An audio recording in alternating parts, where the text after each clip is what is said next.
paddle, I don't want to hike. No, not with a boat. And so in October, because I'm never sure if we're going to have the water, I'll plan a paddle like that because I'm planning it so far in ahead. Very interesting. But it's a great program. I really urge folks to look into Walktober as a way to find out about us and get out and just enjoy the resources we have here. And everything else that you do, I mean, I think that people just should go to your website, and we should reiterate the website over and over again, and just so they know what's going on, where you live. It just amazes me when you tell people who lived here their whole life never went to the Nathan Hill Homestead. People who lived here their whole life. I live in Mansfield. I never went to Wolf Rock. My wife said, "What? That's a cool place. 64 years you've been haven't gone to Wolf Rock? Wolf Rock is a cool place. And yeah, it's, 3 miles from my house. Anybody rappelling up the side of it? No, but unbelievable. And just Mansfield Hollow itself is a nice resource. No, we do have things here. You know, when I like I said, I hope that people fall in love, and the reason is that there's something important about a sense of place, feeling that you're part of something that sort of takes you out of yourself or takes you away from your day-to-day life. That, wait a minute, I live in a community that may have some challenges, but boy, we've got this and we've got that, and I want to get involved.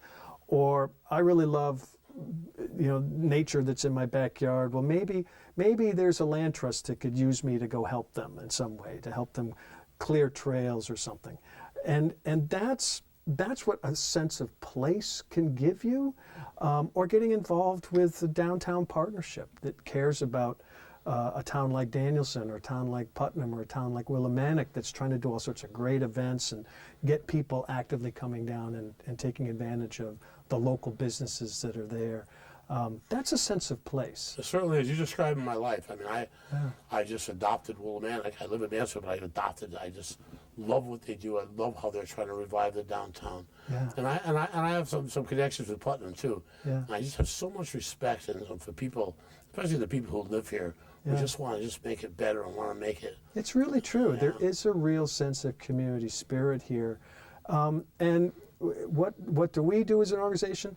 We work those edges. We help put people in touch with people, or we may direct them towards those types of resources. We're not a regulatory organization. Someone can't say to me, I don't like that my neighbor's cutting down all those trees and I don't like what he's doing. I said, that's not our job.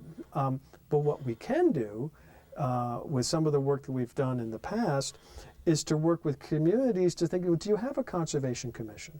And so we've helped put conservation commissions in certain towns. We've helped them organize those things. Do you have an agricultural commission? We've helped do that through a program called the Advocate Program. We're also part of a wonderful sort of under the heading of a program around the country called Citizen Science.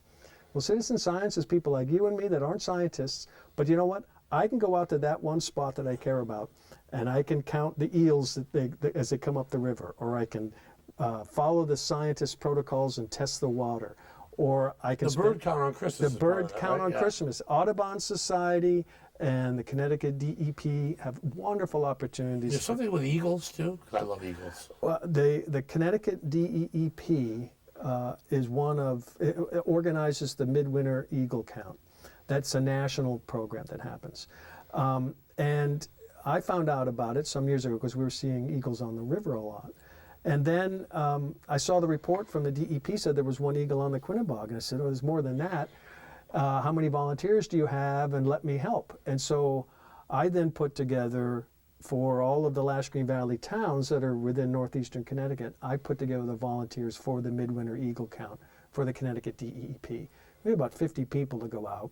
We follow their maps, their survey forms, 4 hours in a cold January morning, and I know where the viewing locations are along the waterways. And so that's where we send our volunteers, and we come back and we saw 20 eagles, we saw 15 eagles. 20 eagles? Oh my gosh. Without a doubt. Oh yeah. We have nesting. This is the Quinnebog River? We have, all of the rivers. We have nesting pairs. We have a nesting pair on the Shetucket, the Quinnebog. We have a nesting pair up in Union, and we have a nesting pair actually in Putnam. We have a nesting pair in Webster. So there's 5 active nests that all had babies in them. Most of them have fledged already. and it's been going on for several years. Cool is that? And it's because we have the habitat.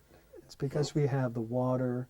The habitat is clean. They're a fishing bird. That's primarily their food, and it's relatively clean. And so they're expanding in numbers, and they're coming into this area. They're expanding, and this is a new habitat area for them over the last 20 years. There was one last summer I kept coming over to Coventry Lake. I played at the restaurant. They fly right over my head. Right. It was unbelievable. What a sight. Right. Pick up a fish, take off. I mean, fully mature. Oh my gosh! It was. Yeah, when you see one, you never forget it. You do never forget. You never forget. Love eagles. And so we participate in that. It's the scientist's job. It's the naturalist's job. They work for DP to help monitor the raptors in the state, but they need people like me and our volunteers to take the time to go out and check that nest, report back in. Yes, there's babies in the nest, or then every couple of weeks, cool. Here's what's happening. And then eventually report that successful fledging of 1 or 2 babies, just because they can't get up there and do it all the time. We also have a program called Water Quality Monitoring, where we have a coordinator. Her name is Jean Pello, and she works with about 100 volunteers that go out to the different riverways, and following the state protocols is collecting water samples or collecting bugs that determine quality of water. And so if you're interested in getting wet, if you're interested in finding something that may be a value to our understanding of the natural world and what may be happening to it, we're an organization. We can help steer people towards certain things. So feel free to get in touch with us, get in touch with me at the Last Green Valley, and we'll try to steer you towards those types of volunteer opportunities. It's just such an amazing amount of programs that you're involved in. I want people to understand that they can help you, right? And they can help us a fundraiser. And you have one of the coolest events I've ever heard of coming up. That's right. That's right. It's September. It's our 10th anniversary. It's called Tastes of the Valley. Taste of the Valley. This is awesome. We started it some time ago. It's our major fundraiser that we do. There's a ticket price, costs $65 for a ticket. And there are lots of other sort of tasting events where there's several chefs that are preparing something. But I'm pretty sure ours is the only one in the area where we match all of the regional farms, other regional farms that are active right here in the Last Green Valley, that will say, yes, I'll have corn by then, or I've got this type of beef, or I've got turkeys from Econ Kill Turkey Farm, or we'll have apples certainly, or we'll have tomatoes or onions or whatever. And we find out what's available from the farms. We have the chefs, and then we bring that list to the chefs. A lot of the finest restaurants in this whole region. And then the chefs will say, well, you want the pork? Well, I'll take these tomatoes, and then they create a tasting. And let me just show you. Let me just read for you who's going to be here. It's on September 13th. Your mouth is going to water when you read my mouth. I mean, I've been there every year. We've got from Putnam. We've got 85 Main and Bella's Bistro. From right here in Willimantic, we have Cafe Manic. Eastford, we've got Coriander's Cafe. It's a wonderful little restaurant right there in Eastford. G7 Catering. From over in Pomfret, we've got Grill 37 and the Vanilla Bean Cafe. From Woodstock, the Mansion at Bald Hill and the Inn at Woodstock Hill. And in fact, the Mansion at Bald Hill is the host organization. And it's where they have a wonderful new pavilion building. We're going to be in there. Soleil and Sons Bakery, Renee's Working Girl. And these chefs are all going to be there from these restaurants. The chefs will be there, right. And the fun thing is when we bring the list to the chefs, and we try to get them all to come together for a meeting, and they start working together. Well, you're gonna do that. I'll do this. But it's not just the food from the farms. We have breweries. We have Vinters here. We've got Taylorbrook Winery. We've got Sharp Hill.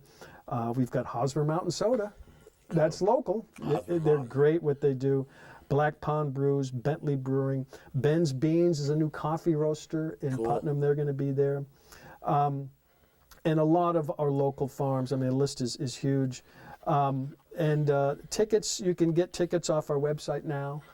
We have a little area within our website where you can purchase things, and certain tickets are available now.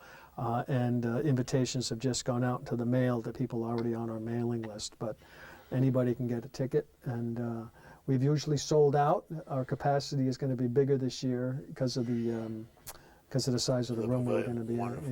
Yeah. So it's a lot of fun. There's also an auction, a silent auction, a live auction, and raffle tickets, raffle baskets. And most of the items are something that really sort of relate to the area or might have been made by an artist in the area. I've usually offered up a free hike and lunch with Ranger Bill at a place of your choice, so I've usually done that. But we've had a lot of fun with that. And, you know, we need to raise about $25,000 from this event, and we've usually hit our goal. So Wonderful. Oh, no, I can't wait. I'm going to try in every way I can to try to figure out a way it's to a Sunday get this. afternoon, you know, 4 o'clock. It's usually a pretty good time. It you is know? a pretty good time. Right. Ranger Bill, I want to thank you Yeah. for being here today. This has been a fascinating show. Again, the biggest secret of the Valley sometimes is the Last Street Valley organization. Right. The people hearing it, they don't know exactly what it is. I think you've been very helpful today to explain to people that this is a real opportunity for you to go out and love where you live and do something. Yeah. And this is what we live for here on the home front. This is what our job is, to try to help community action and things that are happening out there positively for our community. You bet. And if you're doing so, thank you very much. And if you're doing something positive out there, you can always call the station, and we'd be happy to put you on our show as well. And if you're not doing anything, get off the couch, go volunteer, go help the Last Street Valley, go get part of their programs, other programs in your local community, and do something good. Because in the end, the love you take is equal to the love you make. And Geez, I wonder who said that. yeah, I wonder who said that. And we'll see you next time on the home front. Thanks again, Bill. Thank Bye you. now.